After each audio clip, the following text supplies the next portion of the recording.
बिस्मिल्लाहिर्रहमानिर्रहीम। अस्सलाम वालेकुम डियर व्यूअर्स, मैं हूं फौजिया और ये है मेरा चैनल हेल्थ एंड होम में फौजिया। कैसे हैं आप सब लोग? मैं उम्मीद करती हूं कि आप सब लोग खैरियत से होंगे। आमिर ज़ैद साहब ने मुझसे रिक्वेस्ट की थी कि मैं हाइपरटेंशन के टॉपिक पे एक वीडियो बना दूं। इसके अलावा उन्होंने डायबिटीज़ के ऊपर भी वीडियो बनाने के लिए रिक्वेस्ट की है, तो इंशाल्लाह आज की वीडियो में हाइपरटेंशन के मुतालिक बना रही हूँ और इंशाल्लाह नेक्स्ट टाइम मैं डायबिटीज़ के ऊपर भी एक वीडियो बना दूंगी। तो हाइपरटेंशन को हाई ब्लड प्रेशर बोला जाता है। अगर हम इसकी डेफिनेशन की बात करें तो हम कह सकते हैं कि blood pressure is the force of your blood pushing against the walls of your arteries. और आर्टरीज एक ऐसी वेसल्स होती हैं जो कि हार्ट से ब्लड को लेकर हमारे बॉडी पार्ट्स तक लेकर जाती हैं, या हमारी बॉडी के दूसरे हिस्सों तक ब्लड को लेकर जा रही होती हैं। जितनी दफ़ा हमारा हार्ट बीट कर रहा होता है उतनी दफ़ा ही जो ब्लड को है वो पंप किया जा रहा होता है हमारी बॉडी तक। अगर हम इसकी रेशियो की बात करें कि वो कौन से ऐसे दो नंबर्स हैं जिनके अंदर हम हाई ब्लड प्रेशर को और लो ब्लड प्रेशर को मेजर करते हैं, तो उसमें सबसे पहला जो होता है उसको सिस्टोलिक ब्लड प्रेशर बोलते हैं और दूसरे को डायस्टोलिक ब्लड प्रेशर बोलते हैं। Blood pressure is high when your heart is pumping the blood into your body, and this situation is called the systolic blood pressure. और लो ब्लड प्रेशर की definition हम इस तरह कर सकते हैं, उसको हम इस तरह से समझ सकते हैं कि when the heart is at rest between the beats your blood pressure falls, and this situation is called the diastolic pressure.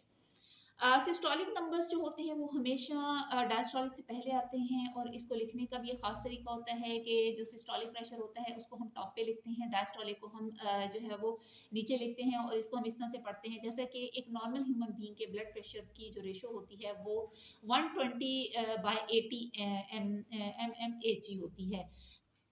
अगर किसी की सिस्टोलिक रीडिंग 140 तक आ रही हो और उसका डायस्टोलिक रीडिंग 90 तक आ रही हो, तो हम इसको प्री हाइपरटेंशन की स्टेज बोलते हैं, यानी कि वो बंदा जो है हाई ब्लड प्रेशर की तरफ जा रहा है और उसको मेडिसिन लेने की ज़रूरत है। अगर किसी का सिस्टोलिक प्रेशर जो है वो 160 तक चला गया है और उसका डायस्टोलिक 105 तक चला गया है, तो हम इसको मोस्ट हाई सिचुएशन कहते हैं, और इस हाल में आपको फ़ौरन अपने डॉक्टर से रुजू करना चाहिए और उनसे मेडिसिन लेनी चाहिए। हाइपर टेंशन की जो कॉजेज़ हैं उनको हम इस तरह से समझ सकते हैं कि हमारा लाइफ़स्टाइल इस तरह का हो गया है कि उसमें फ़िज़िकल एक्टिविटीज़ कम हो जाने की वज़ह से ये प्रॉब्लम होने लग गई है। इसके अलावा जिन लोगों को डायबिटीज़ की प्रॉब्लम है, उनमें भी हाई ब्लड प्रेशर का प्रॉब्लम सामने आता है। ओबेसिटी एक और ऐसी प्रॉब्लम है, मोटापा, जिसमें कि लोगों में हाई बीपी की शिकायत आमतौर पर देखी जाती हैं। ख़वातीन की अगर बात की जाए तो प्रेगनेंसी के दौरान भी बहुत सी ख़वातीन में हाइपरटेंशन की प्रॉब्लम सामने आती है। अगर हम ये देखें कि आपने अगर घर पे ब्लड प्रेशर अपना मालूम करना है, तो इसके लिए आपको जिस डिवाइस की ज़रूरत पड़ती है उसको स्फिग्मो मैनोमीटर बोला जाता है, और इसको हर घर में होना चाहिए ताकि आसानी से किसी की भी तबीयत अगर ख़राब होती है तो आप ब्लड प्रेशर मालूम कर सकें। अब बात करते हैं होम्योपैथिक मेडिसिन की। वो कौन सी ऐसी टॉप 3 होम्योपैथिक मेडिसिन हैं जो कि आज मैं आप लोगों के साथ डिस्कस करूंगी, जो कि हाइपर टेंशन के लिए बहुत ज़्यादा इफेक्टिव मेडिसिन हैं। इसमें सबसे पहली मेडिसिन जो है वो लेकेसिस है। लेकेसिस को आपने 200 की पोटेंसी में लेना है और इसकी सिंगल डोज ही आप लेंगे। इसको महीने में एक दफ़ा आपने लेना है। जब आप मेडिसिन अपनी स्टार्ट करेंगे तो सबसे पहले आपने लेकेसिस 200 के 5 ड्रॉप्स जो हैं वो आधे कप पानी में इस्तेमाल करने हैं। उसके बाद क्योंकि लेकेसिस का एक तो फंक्शन ये है कि ये आपके ब्लड को थिन रखती है, ब्लड सर्कुलेशन जो है वो इसके साथ बहुत अच्छी रहती है और हाइपरटेंसिव होने से इंसान को बचाती है। इसके अलावा लेकेसिस के जो पेशेंट्स होते हैं उनमें physical as well as mental restlessness बहुत ज़्यादा देखी जाती है। वो बहुत ज़्यादा बेचैन रहते हैं, वहाँ पर ये मेडिसिन बहुत इफेक्टिव है और बहुत अच्छा काम करती है और ब्लड प्रेशर को भी नॉर्मलाइज करने में हमें काफ़ी हद तक मदद देती है। दूसरी मेडिसिन जो है वो क्रेटिगस है। क्रेटिगस को हार्ट टॉनिक भी कहा जाता है। ये ब्लड प्रेशर के अलावा हार्ट के लिए एक बहुत ही ज़्यादा बेहतरीन मेडिसिन मानी जाती है। इसके हार्ट के ऊपर, हार्ट के मसल्स के ऊपर बहुत अच्छे असरात हैं। इसके अलावा इसको हम कह सकते हैं कि ये एक ऐसी मेडिसिन है जो आपको स्ट्रेस से और एंजाइटी से भी रिलीज करती है। क्रेटिगस का जो फॉरमोस्ट एक्शन है वो हम कह सकते हैं कि आर्टरीज के अंदर जो कैल्केरियस डिपॉजिट्स पैदा हो जाते हैं उनको ये डिसॉल्व करने में हमें हेल्प करती है, जिसकी वजह से ब्लड प्रेशर का लेवल हाई से लो की तरफ आ जाता है या उसको नॉर्मलाइज कर देती है।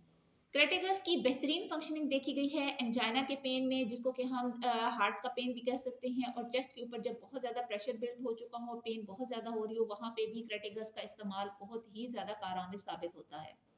एंजाइटी के पेशेंट्स के लिए भी क्रेटिकस बहुत बेहतरीन मेडिसिन है। इसके अलावा जिन लोगों की पल्स जो है वो एक्सेलरेटेड हो और बहुत ज़्यादा हाई लेवल तक चल रही हो, वहाँ पर भी क्रेटिकस बहुत बेहतरीन काम करती है।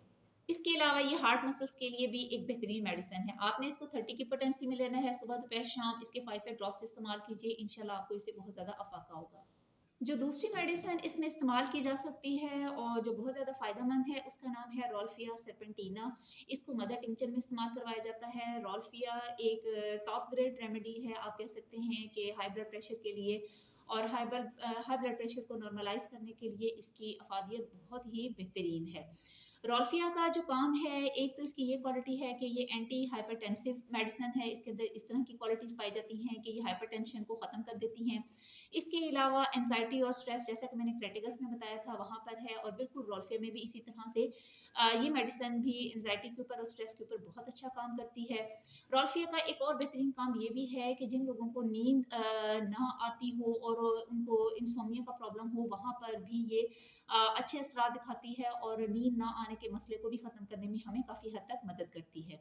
रोल्फिया की एक और क्वालिटी ये भी है कि ये वेसल डायलेटेड भी है, यानी कि हमारी जो ब्लड वेसल्स होती हैं उनको ये ओपन कर देती है, ब्लड की सर्कुलेशन बहुत अच्छे तरीके से हो जाती है, ब्लड प्रेशर को नॉर्मलाइज करने में काफ़ी हद तक हेल्प करेगी। इसको हम मदर टिंचर की फॉर्म में ले रहे हैं। आपने सुबह और शाम को इसके 10 ड्रॉप्स लेने हैं, आधे कप पानी में डाल के पिए, आपको इससे बहुत ज़्यादा फ़ायदा होगा, और अल्लाह करे कि इसकी अफादियत जो है वो सब लोगों के लिए बहुत अच्छी हो, सब लोगों को इससे बहुत जल्दी फ़ायदा हासिल हो। और हाई ब्लड प्रेशर की जो प्रॉब्लम्स हैं, जो कि सीरियसली भी आपको हर्ट कर सकते हैं, वो आपके मोस्ट इंपॉर्टेंट ऑर्गन्स के लिए खतरनाक होते हैं, जैसा कि ये आपको हार्ट फेलियर की तरफ भी लेकर जा सकता है। इसकी वजह से किडनी फेलियर भी हो सकता है, आइज़ के ऊपर भी इसके इफेक्ट्स बहुत बुरे आते हैं। इसके अलावा स्ट्रोक की भी कंडीशन इसमें पैदा हो सकती है। तो ये तो वो सारी चीज़ें थी जो कि मैंने हाई ब्लड प्रेशर के हवाले से आप लोगों के साथ शेयर की हैं, और इसमें आप लोग अपने लाइफ़स्टाइल को अगर बेहतर रख सकते हैं, अपनी एक्सरसाइज की रूटीन बनाइए। इसके अलावा खाने में नमक का इस्तेमाल कम कीजिए, टेंशन से और एंजाइटी से अपने आप को दूर रखिए, अपनी नींद भरपूर लीजिए। तो इन सारी चीज़ों को अपनाकर आप हाइपरटेंशन की प्रॉब्लम से दूर रह सकते हैं। तो ये तो थी मेरी आज की वीडियो, जो कि आमिर ज़ैद साहब के लिए मैंने बनाई है, और मैं उम्मीद करती हूँ कि और भी बहुत से लोग इसको देखने वाले इससे मुस्तफ़ीद हो सकेंगे। अगर आप लोगों ने मेरे चैनल को सब्सक्राइब नहीं किया तो काइंडली इसको सब्सक्राइब कर दीजिएगा, और अगर मेरी वीडियो अच्छी लगी हो तो लाइक कर दीजिएगा। इंशाल्लाह एक नए टॉपिक के साथ आपसे दोबारा मुलाकात होगी। टिल देन अल्लाह हाफ़िज़।